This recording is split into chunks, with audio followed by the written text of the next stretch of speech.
Pour 2 semaines, du 14 au 28 septembre, les Blésois vont découvrir un parcours design dans leur ville. Alors c'est une première édition sur le modèle d'un parcours design qui existe et qui est l'initiative de Tours, la ville de Tours, avec Valessence, une association en tandem avec l'agence RCP Design Global, et qui a pour objectif de sensibiliser les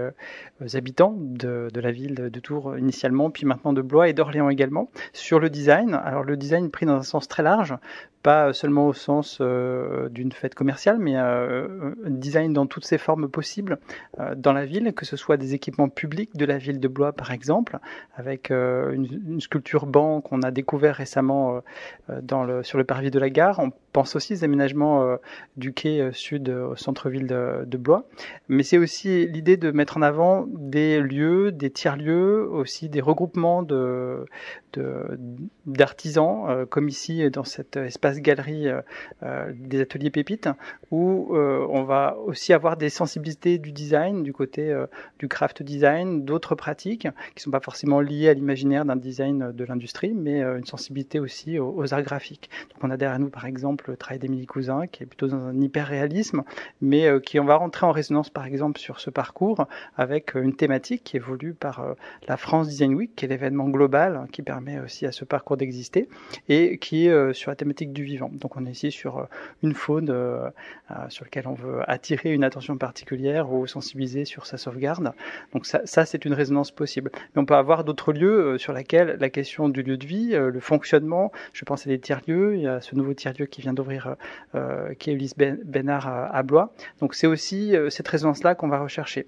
Ou une manière de faire, une sensibilité aussi à l'éco-conception, ça va être d'autres points de vente qu'on va pouvoir trouver dans le centre-ville qui peuvent aussi être en résonance. Donc on a en tout sur ce parcours, ce nouveau parcours, 10 points d'intérêt qui sont repérables par une petite virgule rouge avec un QR code que chacun est invité à scanner avec son téléphone s'il le souhaite, et puis accéder à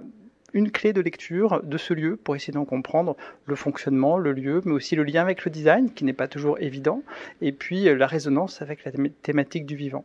Donc ce lieu qui est donc simultané, ce parcours, cette expérience de parcours design à Blois, l'est aussi en ce moment même à Orléans et à Tours, donc sur le même principe, avec une ancienneté pour Tours qui fait qu'il y a davantage de points étendus. Ça peut se reconduire annuellement et on peut imaginer que des acteurs du design, des designers ouvrent leurs portes aussi, accueillent du public s'ils le souhaitent, parce qu'il y a un certain nombre de designers aussi installés à Blois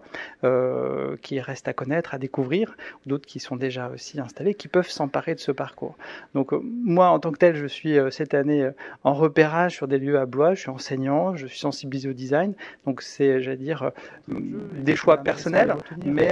voilà, on peut imaginer que d'autres commerces qui sont identifiés en tant que tels, donc qui faisaient partie un peu, j'allais dire, des premiers choix. Mais par exemple, je pense à la Maison du Parapluie. Ce qui est intéressant là ici, c'est d'imaginer d'aller à la rencontre d'un savoir-faire, de voir une technique à l'œuvre, mais aussi de voir comment on peut projeter, personnaliser ici un objet de tous les jours et entrer finalement en co-conception. Donc là, la résonance avec le vivant, elle est double, et c'est à la fois le fait de voir une technique en train de se faire, mais aussi entrer en dialogue plus intimiste avec quelqu'un qui va essayer d'écouter des attentes et pas être simplement dans un rapport à la consommation. Mais le lieu dans lequel on se trouve est aussi un choix qui va dans cette direction, parce qu'on a ici une qualité d'échange. On n'a pas tout à fait un commerce, j'allais dire classique dans le sens du terme. On a ici des dialogues possibles. On voit bien qu'il y a une coopération, il y a un ensemble, un regroupement donc d'activités, et c'est ça qui m'intéresse. Je pense que le design va aussi dans cette direction aujourd'hui, dans la facilité, en tout cas la trajectoire vers des regroupements d'activités, vers des points d'intérêt communs.